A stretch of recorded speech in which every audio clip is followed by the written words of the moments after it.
did you grow up? Oak Park, Michigan.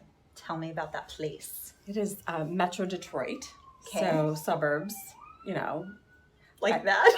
kind of like that.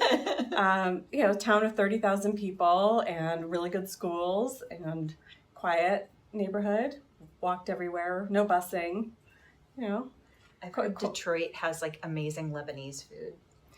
It does. And it has a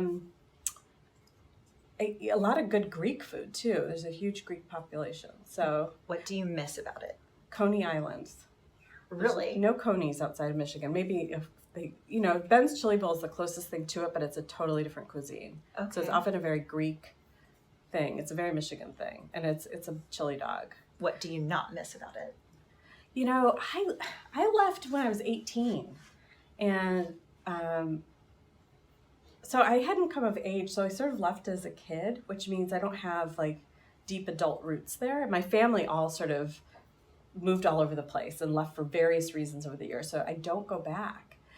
Although we're talking about a summer trip to take my kids all, to sort of the vacation places of my youth, which was camping on the West Coast, Silver Lake, and then Sleepy Bear Dunes, and then going up to Traverse City, Mackinac Island, going up to the Upper Peninsula. Is that the place where there are like absolutely no cars? No cars. So you take a ferry over.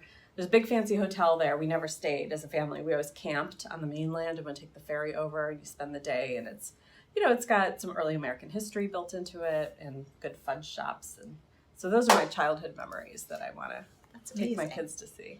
So if you're pulling from any of those like memories, are there any of those things that you pull into your everyday routine? Ooh, what a good question. I don't think so. No. I mean, I think I'm still very connected to so many of the people I grew up with, thanks to Facebook, awesome. Which I love for that reason. And so that's never left me.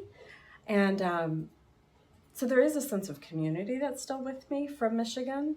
But these are people that I've maybe seen a couple times over the last 25 years.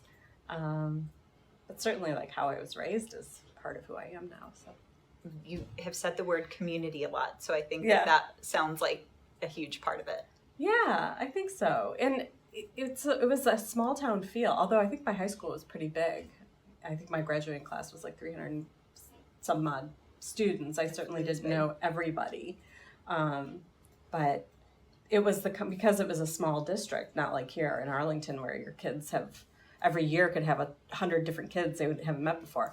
I knew these kids from the time we were little to the time we graduated. So I think that builds a different kind of community. I love it. Yeah. Thanks for sharing. Thanks for asking.